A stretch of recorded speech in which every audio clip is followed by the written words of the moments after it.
প্রিয় শিক্ষার্থীবৃন্দ, Facebook live ক্লাসে সকলকে আন্তরিক অভিনন্দন জানাচ্ছি। আশা করি সকলে ভালো আছো। ক্লাস পরিচালনায় আছি আমি Mohammad Khalid Ibne Ahad, junior instructor mechanical, Rajshahi polytechnic institute. আমি চতুর্থ পর্ব মেকানিক্যাল টেকনোলজির ইঞ্জিনিয়ারিং মেকানিক্স বিষয়টি প্রথম থেকে ধারাবাহিকভাবে আলোচনা করছি। তারই ধারাবাহিকতায় আজকের এই আলোচনা। এছাড়াও অন্যান্য যেসব টেকনোলজির ইঞ্জিনিয়ারিং মেকানিক্স বা অ্যাপ্লাইড মেকানিক্স বিষয়টি আছে, তারাও আমার সাথে যুক্ত হতে পারো। আমার আজকের আলোচ্য বিষয় হচ্ছে ঘর্ষণের নীতি ও প্রয়োগ।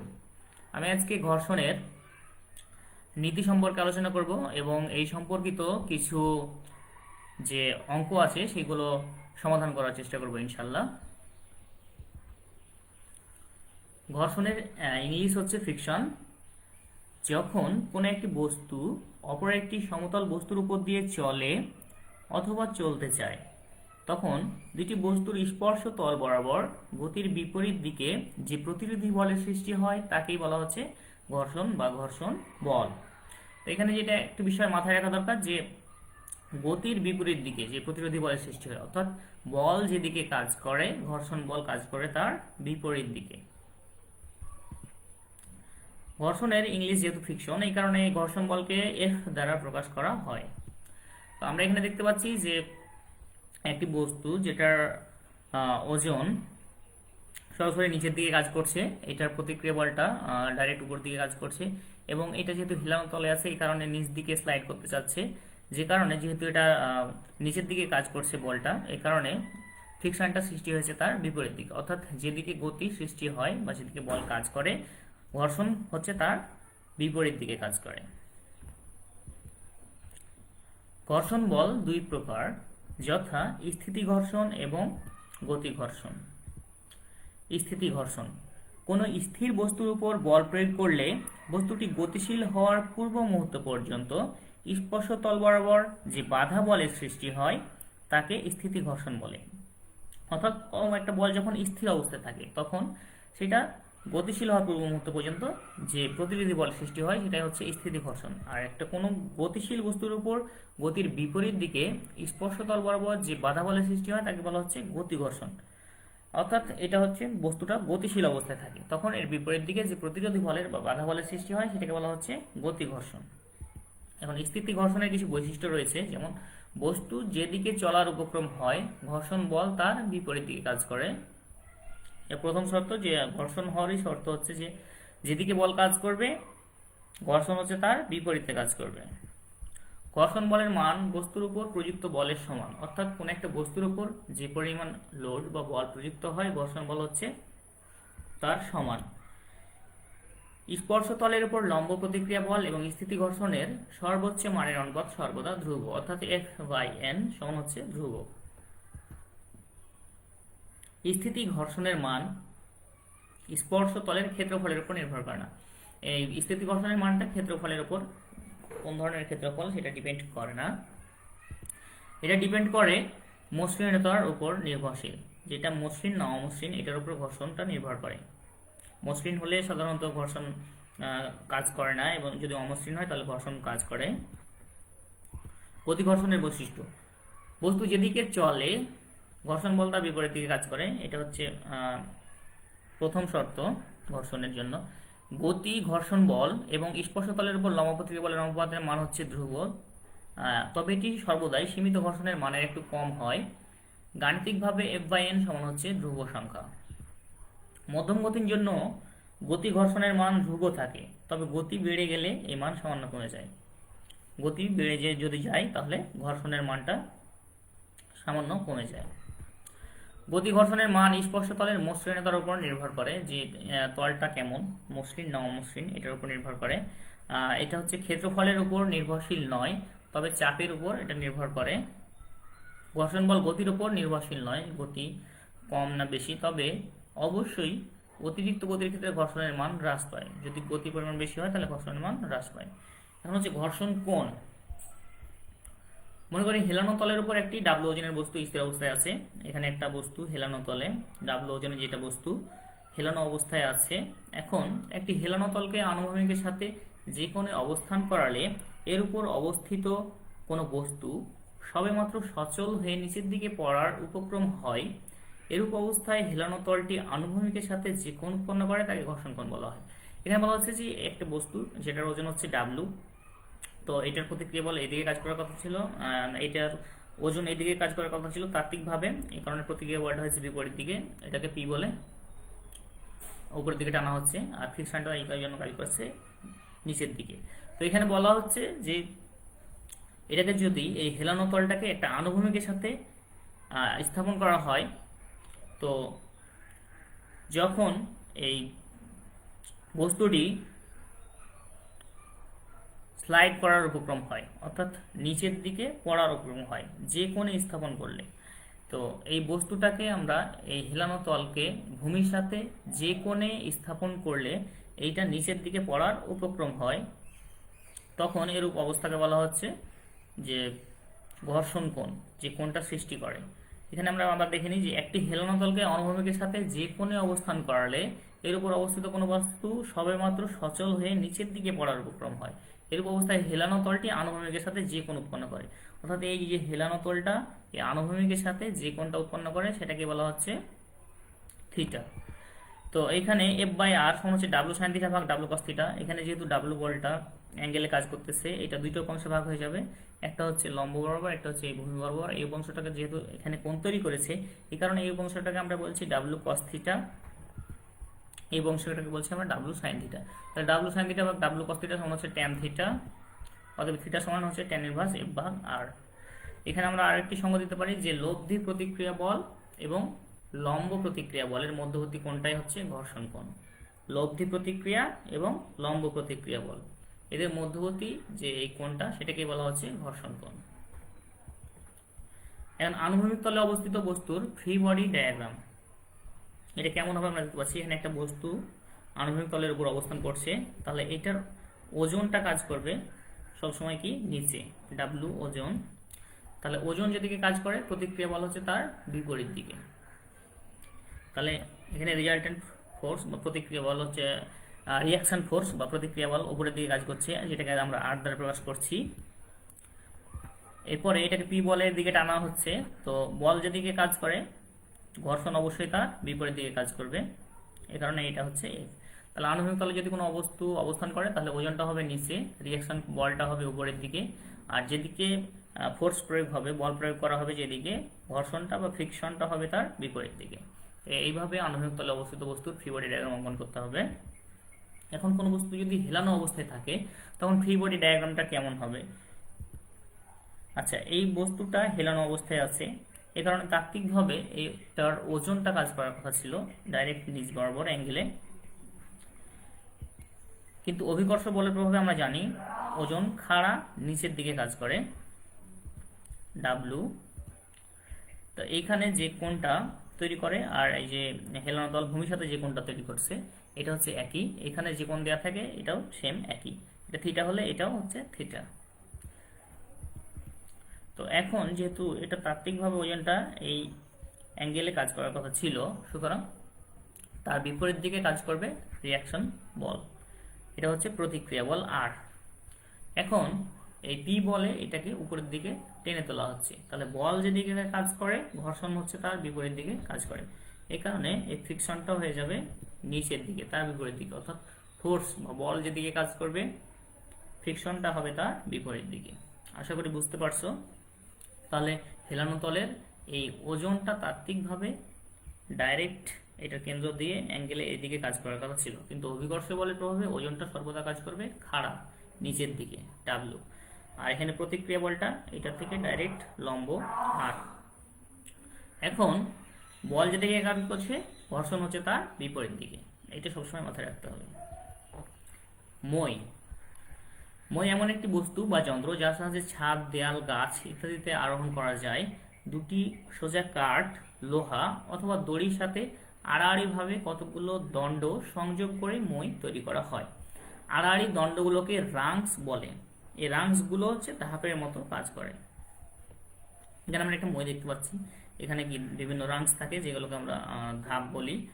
এটা ধাপের মতো কাজ করে থাকে, এটা দিয়ে মই বেয়ে উপরে উঠতে হয়। আর মইয়ের ওজনটা সবসময় তার ভারকেন্দ্র বরাবর কাজ করে, অর্থাৎ মইয়ের ওজন কাজ করে তার মাঝ বরাবর। এখন আমরা মইয়ের ফ্রি বডি ডায়াগ্রাম কীভাবে অঙ্কন করব। তো যদি অমসৃণ দেয়াল হয়, ফিগারটা জাস্ট এইভাবে নিচ দিকে অমসৃণের চিহ্ন দেওয়া থাকবে এইভাবে। তো এইটা এ বি হচ্ছে একটি মই, এইখানে এ বিন্দুতে মইটা মেঝের সাথে স্পর্শ করে আছে এবং বি বিন্দুতে দেয়ালে ঠেস দেয়া আছে বা দেয়ালে হেলানো অবস্থায় আছে। তো এ বিন্দুতে যেহেতু মেঝেতে, তো মইয়ের ওজনটা এই এ বিন্দুতে যেহেতু ঠেস দেওয়া আছে এখানে, তাহলে এইখানে এ বিন্দুতে একটা বল কাজ করছে। তো এই বিন্দুতে যে মইয়ের ওজনটা কাজ করছে এইখানে এই পাশে, এই কারণে এখান থেকে একটা প্রতিক্রিয়া বলের সৃষ্টি হয়েছে, যেটাকে আমরা বলছি আর এ। যেহেতু এই বিন্দুতে প্রতিক্রিয়া বল, অর্থাৎ বলের বিপরীতই হচ্ছে প্রতিক্রিয়া। যেহেতু এই বিন্দুতে একটি বল কাজ করছে, এই কারণে এটা প্রতিক্রিয়া বল হচ্ছে আর এ। আবার বি বিন্দুতে যেহেতু মইটি ঠেস দেওয়া আছে, সুতরাং বি বিন্দুতেও একটি বল কাজ করছে, সুতরাং এখান থেকেও একটি প্রতিক্রিয়া বলের সৃষ্টি হবে। তো বি বিন্দুতে প্রতিক্রিয়া বল, এই কারণে এটাকে বলছি আমরা আর বি। আবার মইয়ের যে ওজন পুরোটাই সেটা হচ্ছে মেইনলি কাজ করে তার ভরকেন্দ্র বরাবর, ডাব্লিউ ওজন কাজ করছে তার ভরকেন্দ্র বরাবর, অর্থাৎ আমরা এখানে দেখতে পাচ্ছি যে মইটা দেওয়া আছে তার মাঝ বরাবর ওজনটা কাজ করছে। এখন যেহেতু এখানে মইয়ের ওজনটা কাজ করছে তার কি ডাইরেক্ট নিচে, এ কারণে এই মইটা হচ্ছে কি এই নিচ থেকে, এই দেয়াল থেকে এই বাম দিকে সরে যেতে চাইবে, এবং উপর দিক থেকে যদি এই দিকে যদি নিচ দিকে সরে যায়, তাহলে উপর দিক থেকে এটা নিচে নেমে যেতে চাইবে। এছাড়াও যদি মইয়ের উপর কোনো মানুষ বা লোক উঠে, তাহলে দেখা যাচ্ছে এর উপরে ওয়েট পড়ার কারণে ওয়েটটা কি নিচের দিকে কাজ করবে, তখন কি হবে, এই নিচটা হচ্ছে এদিকে স্লাইড করতে চাইবে আর উপরের দিকটা নিচে নেমে যেতে চাইবে। তো যেহেতু এই ওজনের কারণে এই মইটা এই বাম দিকে সরে যেতে চায়, দেয়াল থেকে বাম দিকে সরে যেতে চায়, এই কারণে গতির বিপরীত দিকে একটা কি হবে, ফ্রিকশন বল সৃষ্টি হবে। যেহেতু এ বিন্দুতে ফ্রিকশন বা ঘর্ষণ সৃষ্টি হচ্ছে, এই কারণে এটাকে আমরা বলছি এফ এ। যেহেতু এটা এ বিন্দু থেকে বাম দিকে সরে যেতে চাইবে, এই কারণে ডান দিকে হচ্ছে ঘর্ষণ বল এফ এ। আবার এই বি বিন্দু থেকে দেয়ালে এটা নিচের দিকে নেমে যাবে, এইদিকে যদি স্লাইড করে তাহলে এদিকে নিচ বরাবর নেমে যাবে। যেহেতু এটা নিচে নামবে, সুতরাং হচ্ছে ফ্রিকশনটা কাজ করবে বিতে উপর বরাবর, এটাকে আমরা বলছি এফ বি। আশা করি বুঝতে পারছো। তো এটা হচ্ছে অমসৃণ দেয়ালের ক্ষেত্রে। মসৃণ দেয়ালের ক্ষেত্রে সবকিছুই ঠিক থাকবে, যে এই বিন্দুতে এখানে প্রতিক্রিয়া বল সৃষ্টি হয়েছে, যেহেতু এই বিন্দুতে মইয়ের এখানে একটা বল কাজ করছে, এই কারণে এখানে হচ্ছে আর বি আর এ। আর বি বিন্দুতে যেহেতু মইটা ঠেস দেওয়া আছে, এই কারণে হচ্ছে আর বি। কিন্তু এই পাশে আমরা দেখতে পাচ্ছি যে দেয়ালটা অমসৃণ নয়, কি মসৃণ, এই কারণে এখানে শুধু হচ্ছে বি বিন্দুতে বা দেয়ালে ঘর্ষণটা কাজ করবে না। মেঝেতে ঠিকই ঘর্ষণ কাজ করবে, কিন্তু এই বি বিন্দুতে কাজ করবে না। তাহলে অমসৃণ এবং মসৃণের মধ্যে পার্থক্যটা হচ্ছে যে এইখানে দেয়ালে ফ্রিকশনটা থাকবে, কিন্তু বি বিন্দুতে মসৃণ দেয়ালের ক্ষেত্রে ফ্রিকশনটা থাকবে না। অমসৃণের ক্ষেত্রে থাকবে, মসৃণের ক্ষেত্রে বি বিন্দুতে দেয়ালটা থাকবে না। আশা করি তোমরা বুঝতে পারছো। তাহলে আমরা এখন কিছু অঙ্কে চলে যাই। বলা হচ্ছে যে চিত্রে প্রদত্ত বস্তুটিতে বলের মান কত হলে গতি অত্যাসন্ন হবে, বস্তুটির ওজন 500 কেজি এবং ঘর্ষণ সহগ মিউ সমান হচ্ছে 0.25। তো এখন যদি আমরা এটার ফ্রি বডি ডায়াগ্রাম অঙ্কন করি, তাহলে এই বস্তুটির ওজন কাজ করবে কোথায়, ডাইরেক্ট নিচের দিকে, 500 কেজি ওজন কাজ করছে। এর প্রতিক্রিয়া বল কাজ করবে কোথায়, উপরের দিকে, যেহেতু ওজন যেদিকে কাজ করে প্রতিক্রিয়া বল কাজ করে তার বিপরীত দিকে। এখানে বলটা দুইটা অংশে ভাগ হয়ে যাবে, একটা ভূমি বরাবর একটা লম্ব বরাবর, এটা যেহেতু কেন্দ্রের দিকে চাপা বল হিসেবে আছে। তাহলে এই বলটা হচ্ছে ভূমি বরাবর বলটা, যেহেতু কোণ তৈরি করেছে ভূমির সাথে, এটা হচ্ছে পি কস 45 ডিগ্রি। লম্ব বরাবর বলটা হচ্ছে যার সাথে কোণ তৈরি করবে সেটাকে আমরা কস নিয়েছি, আর এটাকে নিয়েছি পি সাইন 45। তাহলে এইটা যেহেতু এদিকে তীর চিহ্ন দিয়ে আছে, দ্যাট মিনস এইটা হচ্ছে এটা ডান দিকে ঠেলতেছে পি বলে। তো যেহেতু এটা ডান দিকে অগ্রসর হচ্ছে, সুতরাং ঘর্ষণটা অবশ্যই কাজ করবে তার বাম দিকে। এখন আমরা যদি পুরোটাই এটার ফ্রি বডি ডায়াগ্রাম অঙ্কন করি, এখানে দেখতে পাচ্ছি যে এই পি কস 45 ডিগ্রি এর দিক হচ্ছে কি ডান দিকে, এই কারণে আমরা এটা ডান দিকে নিয়েছি পি কস 45। এখানে প্রতিক্রিয়া বলটা কাজ করছে উপরের দিকে, 500 কেজি বল নিচের দিকে, এবং আরেকটা হচ্ছে এখানে এই বলটা যেহেতু চাপা বল ছিল, এটা নিচের দিকে কাজ করবে পি সাইন 45, পি সাইন 45 আর এখানে ফ্রিকশন কাজ করছে কোথায়, বাম দিকে। এখন আমরা যদি বলগুলোকে উলম্বভাবে বা ভার্টিক্যালি বিশ্লেষণ করি তাহলে পাই আর সমান 500 প্লাস পি সাইন 45 ডিগ্রি, অর্থাৎ আরটা কাজ করছে উপরের দিকে আর এই দুইটা পি সাইন 45 এবং 500 কাজ করছে নিচের দিকে। আবার আমরা জানি যে এফ সমান হচ্ছে মিউ আর, বা এফ সমান হচ্ছে মিউ এর মান হচ্ছে 0.25, 500 প্লাস পি সাইন 45, এখানে আর এর মানটা আমরা বসাই দিলাম 500 প্লাস পি সাইন 45। এটা হচ্ছে 1 নম্বর সমীকরণ। এবার বলগুলোকে যদি আমরা আনুভূমিকভাবে বিশ্লেষণ করি তাহলে পাই সামেশন এফ এক্স, ডান দিকে গেলে আমরা নিয়েছি পজিটিভ ইকুয়াল টু 0, তাহলে এফটা যাচ্ছে বাম দিকে, পি কস 45 আছে ডান দিকে, তাহলে আমরা লিখতে পারি এফ সমান পি কস 45। সমীকরণ আমরা নিলাম 2। এখন সমীকরণ 1 ও 2 হতে পাই, এখানে আমরা এফ এর মান পেয়েছি, তাহলে এই এফ এর মানটা এখানে যদি আমরা বসাই দিই, এফ এর মানটা হচ্ছে পি কস 45 আর এখানে 0.25 into 500 plus P sign 45 degree ছিল, এটা দিয়ে দিলাম, তাহলে থাকলো এখানে আমরা ক্যালকুলেশন করে পি এর মানটা পেয়ে যাব, পি সমান এত, অর্থাৎ পি সমান 235.70 কেজি। আমরা এখানে আরেকটি অঙ্ক দেখি যে ভূমির সাথে 30 ডিগ্রি কোণে হেলানো একটি তলের উপর 60 কেজি ওজনের একটি বাক্সকে 50 কেজি একটি বল দিয়ে হেলানো তলের সাথে সমান্তরালে টানা হলে ঘর্ষণ বল ও ঘর্ষণ সহগ নির্ণয় করো। তাহলে এখানে আমরা দেখতে পাচ্ছি 60 কেজি বলকে 60 কেজি ওজনের একটি বাক্সকে 50 কেজি ওজনের একটি বল দিয়ে টানা হচ্ছে। তো এটা হচ্ছে 30 ডিগ্রি অ্যাঙ্গেলে আছে হেলানো ভাবে ভূমির সাথে, তাহলে এইটার ঘর্ষণ বল কত হবে এবং ঘর্ষণ সহগ কত হবে নির্ণয় করতে হবে। আমি তাহলে প্রথমে ফ্রি বডি ডায়াগ্রামটা অঙ্কন করে নিব। আমরা জানি হেলানো তলের ক্ষেত্রে এই ওজনটা তাত্ত্বিকভাবে এদিকে কাজ করার কথা ছিল, যে কারণে প্রতিক্রিয়া বলটা হচ্ছে সরাসরি তার বিপরীত দিকে, আর এবং ওজনটা অভিকর্ষজ বলের প্রভাবে ডাইরেক্ট নিচের দিকে কাজ করবে, খাড়া 60 কেজি।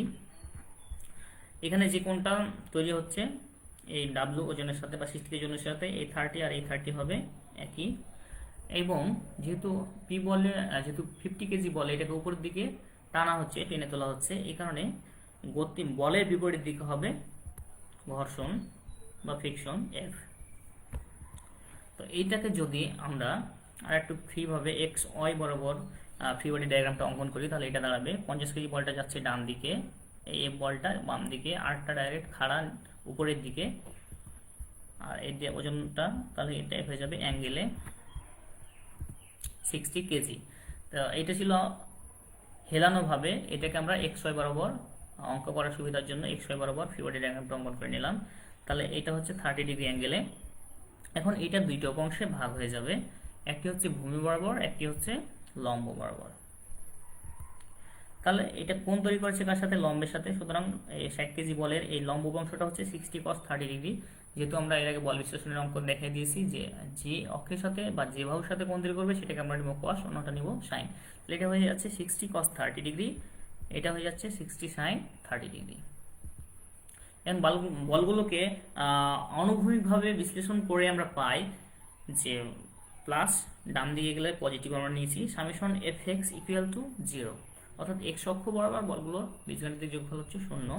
তাহলে এক্স অক্ষ বরাবর কি কি বল যাচ্ছে, 50 যাচ্ছে ডান দিকে কারণ আমরা নিয়েছি পজিটিভ, এফ যাচ্ছে বাম দিকে কারণ নিয়েছি minus F, minus 60 sin 30 degree এটা বাম দিকে যাচ্ছে এই কারণে এটাকে নিয়েছি আমরা মাইনাস, এটাকে এখানে মাইনাস নিয়েছি ইকুয়াল টু 0।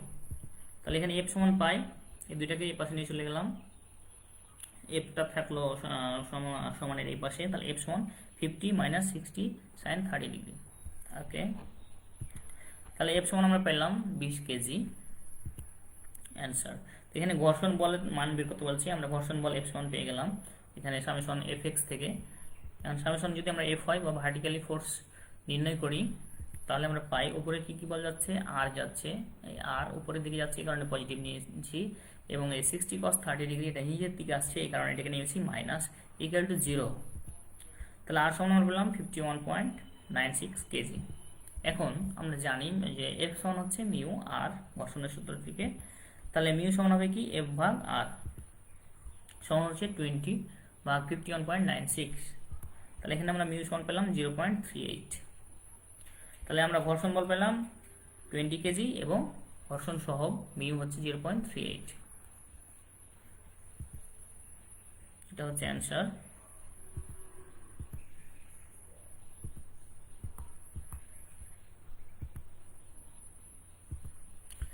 আরেকটি আমরা মইয়ের অঙ্ক দেখি।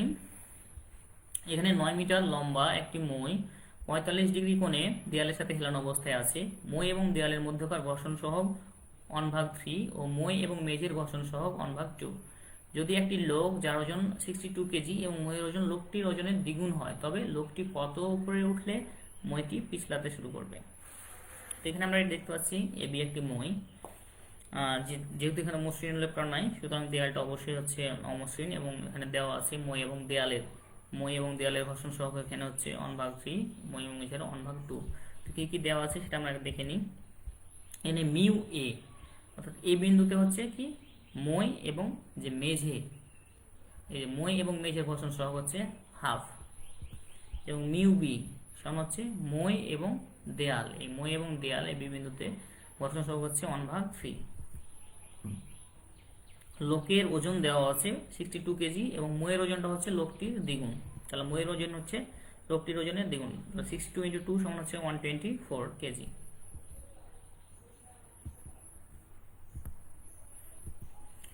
তাহলে আমরা এখানে মইয়ের ফ্রি বডি ডায়াগ্রামটা অঙ্কন করে নিই। এখন এই মইটা বি বিন্দুতে লাগানো আছে, সুতরাং বি বিন্দুতে এটা একটা বল প্রয়োগ করছে, তাহলে এই বি বিন্দুতে একটা প্রতিক্রিয়া বলের সৃষ্টি হবে। বি বিন্দুতে প্রতিক্রিয়া বল, এই কারণে আমরা নিলাম আরবি। আবার এই বিন্দুতে এটা মেঝেতে আছে লাগানো, এই কারণে এই বিন্দু থেকেও একটা প্রতিক্রিয়া বলের সৃষ্টি হবে। যেহেতু এই বিন্দুতে একটা বল কাজ করছে নিচের দিকে, তাহলে প্রতিক্রিয়া বলটা হবে তার বিপরীত দিকে। এই বিন্দুতে প্রতিক্রিয়া বল, এই কারণে এটাকে নিলাম আমরা আর এ। আবার এখানে যেহেতু মইয়ের একটা ওজন হচ্ছে 124 এবং লোকের ওজন হচ্ছে 62 কেজি, এবং এটা খাড়া নিচের দিকে কাজ করছে, এই কারণে এই মইটা নিচের দিকে এ বিন্দুতে দেয়াল থেকে এ বিন্দু থেকে এটা বাম দিকে দূরে সরে যেতে চাইবে। যেহেতু এখানে একটা ওজন নিচের দিকে কাজ করছে, ওয়েট করতেছে, যে কারণে এটা এ বিন্দু থেকে বাম দিকে সরে যেতে চাইবে, এবং বি বিন্দু থেকে দেয়ালে এটা নিচের দিকে নেমে যেতে চাইবে।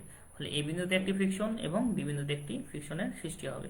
তো এ বিন্দুতে এটা বাম দিকে যেহেতু দূরে সরে যেতে চাইবে, সুতরাং এ বিন্দু থেকে ডান দিকে যেদিকে বল কাজ করবে তার বিপরীত দিকে একটা ঘর্ষণ বলের সৃষ্টি হচ্ছে। যেহেতু এ বিন্দুতে ঘর্ষণ বল সৃষ্টি হচ্ছে, এই কারণে এটাকে আমরা নিয়েছি এফ এ, এবং যেহেতু বি বিন্দুতে ঘর্ষণ বল সৃষ্টি হয়েছে, এই কারণে আমরা নিয়েছি এফ বি। যেহেতু এটা বি বিন্দু থেকে নিচে নামবে, এই কারণে এটা হচ্ছে তার উপরের দিকে। ওকে, তাহলে আমরা এখন এক্স সামেশন এফ এক্স নির্ণয় করি, এক্স অক্ষ বরাবর বলগুলোর বীজগাণিতিক যোগফল। তাহলে ডান দিকে কি কি বল যাচ্ছে? ডান দিকে যাচ্ছে হচ্ছে এফ এ, বাম দিকে যাচ্ছে আর বি, এই কারণে F A minus R B equal to 0।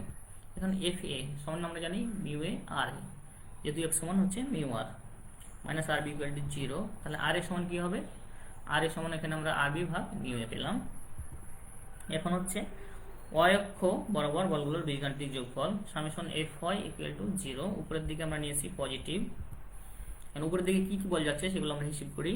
উপরের দিকে যাচ্ছে আর এ প্লাস এফ বি, উপরের দিকে এই দুইটা যাচ্ছে, এই কারণে দুইটা পজিটিভ হয়েছে। এবার নিচের দিকে আসছে 124 এবং 62, এই কারণে মাইনাস 62 এবং মাইনাস 124, এই দুটো হয়েছে মাইনাস। উপরের দিকে আমরা যেহেতু পজিটিভ নিয়েছি, এই কারণে আর এ এবং এফ বি এর দুটো হয়েছে পজিটিভ, এটা দুটো হয়েছে নেগেটিভ, ইকুয়াল টু 0। তাহলে এখানে আমরা পেলাম আর এ প্লাস এফ বি সমান 186।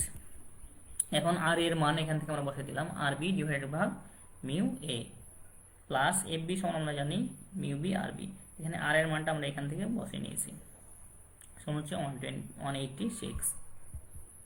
এখন এটা মিউ এ কে আমরা লসাগু করলাম, তাহলে আর বিটা থাকলো উপরে, প্লাস এই মিউ এটা এটার সাথে গুণ হয়ে গেছে, মিউ বি আর বি সমান হচ্ছে 186। এখন আমরা আর বিটাকে যদি এটাকে কমন নিই, যদি এখানে আর বি আছে, এইটার সাথেও আছে আর বি, এখান থেকে আর বিটা আমরা কমন নিয়েছি, তাহলে আর বি কমন নিলাম।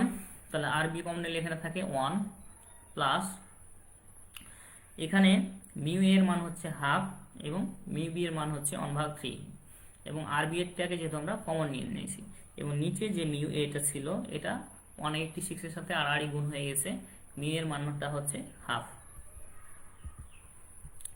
তাহলে এখানে 3 গুণ 6 হচ্ছে লসাগু, 6 কে 6 প্লাস 1 কে 1, তাহলে এখানে 6 লসাগু, 6 এর সাথে 1 গুণ করলে হয় 6 প্লাস 1 কে 1, যেহেতু লসাগু হচ্ছে 6, 6 6 1 থাকে 1 কে 1, আর এটা হচ্ছে 186 কে 2 দিয়ে ভাগ করলে হয় 93। এটা ক্যালকুলেশন করে নিতে হবে। আরবি সমান তাহলে এটা আর গুণ 6 এর সাথে 93 ইন্টু 6 ডিভাইড বাই 6 এর একে হচ্ছে 7 সমান হচ্ছে 79.71 কেজি। এটা আরবি সমান আমরা পেয়ে গেলাম। আবার আমরা জানি এফ বি সমান হচ্ছে মিউ বি আর বি সমান হচ্ছে মিউ বি এর মান হচ্ছে 1/3 ইন্টু আর বি এর মানটা আমি এখান থেকে বসাই দিলাম 79.71। তাহলে এফ বি সমান আমরা পেলাম 26.57 কেজি। এখন এই বিন্দুতে আমরা মোমেন্ট নিয়ে পাই summation M A equal to আমরা নিলাম 0। আমরা জানি যে এখানে এমওইটা কাজ করছে কি 45 ডিগ্রি অ্যাঙ্গেলে। তো এরকম যদি কোনো একটা বল অ্যাঙ্গেলে কাজ করে তাহলে এটা দুইটা অংশে ভাগ হয়ে যায়, একটা হচ্ছে ভূমি বরাবর এবং একটা হচ্ছে লম্ব বরাবর। তো যেখানে যার সাথে কোণ তৈরি করে সেটাকে আমরা নিই কস এবং উপরের অংশটাকে নিই আমরা সাইন। এটা জাস্ট বোঝানোর সুবিধার্থে যে বল বিশ্লেষণের অঙ্কে এটা আমরা করেছি। তাহলে এখন আমরা এই বিন্দুতে যেহেতু মোমেন্ট নিয়েছি কারণ এখানে সকল বীজগণিতের যোগফল হয়ে গেছে 0। তাহলে আমরা মোমেন্ট সমান জানি বল ইন্টু লম্ব দূরত্ব। তাহলে বল এবং লম্ব দূরত্বগুলো আমরা হিসেব করব এবং ঘড়ির কাঁটার দিকে যেগুলো করবো সেগুলোকে আমরা নিয়েছি পজিটিভ। তাহলে এখানে প্রথমে বল আমরা দেখতে পাচ্ছি যে এখানে এ বিন্দুতে যেহেতু মোমেন্টের হিসাব 0 সে কারণে এফ এ এবং আর এ এটা 0 হয়ে গেছে, এখানে হিসাব হবে না। তারপরে বল আছে কত 124 কেজি। তাহলে আমরা বল ইন্টু দূরত্ব নেব। তো এইখানে অ্যাঙ্গেলে দূরত্বটা দেওয়া আছে কি এখান থেকে এই অ্যাঙ্গেলে দূরত্ব দেওয়া আছে। তো এই বলটা এখানে কাজ করছে, দ্যাট মিনস এটা প্রয়োগ বিন্দু হলো এইটা, এইখানে আমি একটু নিচে দেখলাম। তাহলে এখান থেকে এই ডিস্টেন্সটা আমাদের লাগবে। তাহলে এটা আমরা পেলাম বল, তাহলে এখান থেকে এইটা হচ্ছে দূরত্ব। এখানে আমার দূরত্বটা দেওয়া আছে কি এই যে 4.5 এখান থেকে এই ডিস্টেন্সটা দেওয়া আছে অ্যাঙ্গেলে, কিন্তু আমার লাগবে লম্ব দূরত্ব। বলটা যেহেতু কাজ করছে খাড়াভাবে তাহলে এখান থেকে এই ডিস্টেন্সটা লাগবে। এই ডিস্টেন্সটা হচ্ছে এই যে এখানে আমরা দেখাই দিয়েছি যে এইভাবে যদি কাজ করে তাহলে এই ডিস্টেন্সটা হচ্ছে কি ভূমির সাথে যেহেতু কোণ তৈরি করেছে এই কারণে এটা হচ্ছে কস 45 ডিগ্রি। আর এখানে ডিস্টেন্সটা অ্যাঙ্গেলে কত ছিল 4.5, এই কারণে এটা হচ্ছে 4.5 cos 45 ডিগ্রি। পরে বলা হচ্ছে 62। আমরা বলেছি যে এক্স একটা ডিস্টেন্স নিয়েছি যে লোকটা যদি এক্স দূরত্বে এখানে যায় তাহলে সে মইটা পিছলাতে শুরু করবে, এই কারণে এখানে এক্স নিয়েছি। তো 62 ইন্টু এটা বল পেলাম এখন দূরত্ব, তাহলে এটার প্রয়োগ বিন্দু হচ্ছে জাস্ট এইটা। তাহলে আমরা এই বিন্দু থেকে লম্ব দূরত্ব নেব। তাহলে এখান থেকে এই ডিস্টেন্সটা কত হবে, এখান থেকে এই ডিস্টেন্সটা হবে অ্যাঙ্গেলে দেওয়া আছে এই দূরত্বটা কত এখান থেকে এক্স। তাহলে এক্স ইন্টু যেহেতু ভূমির রূপাংশ এই কারণে আমরা নিয়েছি cos 45। তাহলে এখানে আমরা এই যেটা নিয়েছি এক্স cos 45 আর বল হচ্ছে কি 62। তাহলে 62 বল ইন্টু লম্ব দূরত্ব, তাহলে বল হচ্ছে 62, লম্ব দূরত্বটা হচ্ছে এক্স cos 45 ডিগ্রি। আর এটা যেহেতু উপর থেকে নিচ দিকে কাজ করছে এটা অবশ্যই ঘুরবে ঘড়ির কাঁটার দিকে বা ক্লকওয়াইজ, এটা ঘুরবে ক্লকওয়াইজ, এই কারণে এই দুইটা নিয়েছি আমরা পজিটিভ।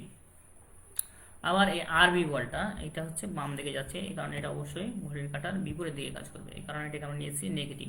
তাহলে আরবি যখন বলটা আমরা নিব তার মানে এইটার প্রয়োগ বিন্দু মোটামুটি এই রেখা বরাবর, তাহলে আমাকে লম্ব দূরত্ব নিতে হবে এইটা, এই হাইটটা নিতে হবে আমাকে লম্ব দূরত্ব। কিন্তু আমার অ্যাঙ্গেলটা দেওয়া আছে 4.5 9 4.5 সমান হচ্ছে 9, এটা হচ্ছে অ্যাঙ্গেলে দেওয়া আছে, আমাকে লাগবে লম্ব দূরত্ব। তাহলে লম্ব দূরত্ব এই অংশটা হচ্ছে কি sin 45, অ্যাঙ্গেলে কত দেওয়া আছে দূরত্ব 9, তাহলে এটা হয়ে যাবে কত এইখানে এটা হয়ে যাচ্ছে 9 sin 45 ডিগ্রি।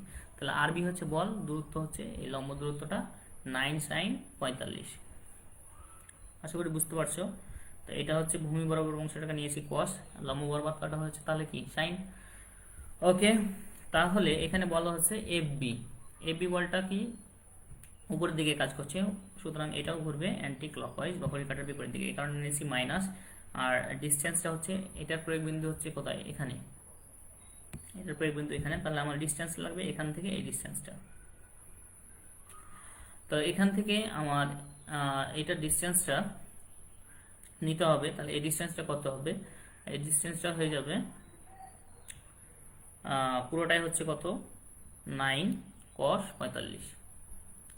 তাহলে এটা এখানে কাজ করছে, তাহলে এখান থেকে আমার এই ডিস্টেন্সটা লাগবে, এই ডিস্টেন্সটা কত, তাহলে পুরোটাই আছে 9.5, তাহলে 9 cos 45 ডিগ্রি। আর এটা যেহেতু অ্যান্টি ক্লকওয়াইজ ঘুরছে এই কারণে এটা এখানে নিয়েছি মাইনাস। এখন আমরা এই 62 ইন্টু, যদি এক্স এর মান বের করতে হবে, এই এক্সটাকে রাখলাম বাম দিকে, এক্স এর সাথে 62 গুণ আছে, এবং আরবি এর মান আমরা এখান থেকে পেয়েছি, আরবি এর মান, তো আরবি এর মানটা আমরা এখানে বসাই দিলাম 79.71 কেজি ইন্টু এই 9 sin 45 ডিগ্রি, এখান করে এটা বসাই দিলাম। আর এখানে হচ্ছে এফবি এর মান, এফবি এর মান হচ্ছে আমরা এখানে করে পেয়েছি 26.57, এখানে 26.57, 9 cos 45 ডিগ্রি বসাই দিলাম, মাইনাস এটা ছিল এই সমানের এদিকে পজিটিভ, এই কারণে এই পাশে হয়ে গেল মাইনাস এত। এখানে যদি আমরা এক্স ওয়ান ক্যালকুলেশন করি তাহলে আমরা পেলাম 6.43 মিটার। আশা করি তোমরা বুঝতে পারছো। এখানে আরেকটা বিষয় খেয়াল রাখতে হবে যে দেয়াল যদি মসৃণ উল্লেখ করা থাকে তখন এইখানে এটা দেওয়া থাকবে না এবং এই এফবিটা হবে না। ওই অঙ্কের ক্ষেত্রে এই বিষয়টি খেয়াল রাখতে হবে। যদি তোমাদের কোনো প্রশ্ন থাকে কমেন্ট বক্সে কমেন্ট করতে পারো, আমি পরবর্তীতে উত্তর দেওয়ার চেষ্টা করব। সময় যেহেতু স্বল্প, এখন উত্তর দেওয়া সম্ভব না। তোমাদের জন্য বাড়ির কাজ রয়েছে, ঘর্ষণ সংক্রান্ত বিগত 5 সালের বাংলাদেশ কারিগরি শিক্ষা বোর্ড সমাপনী পরীক্ষার অঙ্কের সমাধান করবে তোমরা, এবং যখন ক্যাম্পাস খুলবে তোমাদের সংশ্লিষ্ট শ্রেণী শিক্ষককে অঙ্কগুলো দেখাবে। পরবর্তীতে যদি এই ক্লাসটি আবার দেখতে চাও তোমাদের ভিজিট করতে হবে www.skills.gov.bd/gte তে। আমাদের পরবর্তী আলোচনা হবে ট্রাসের সাপোর্ট প্রতিক্রিয়া সম্পর্কে ইনশাআল্লাহ। সবাইকে অসংখ্য ধন্যবাদ জানিয়ে আজকের ক্লাস এখানে শেষ করছি। আল্লাহ হাফেজ।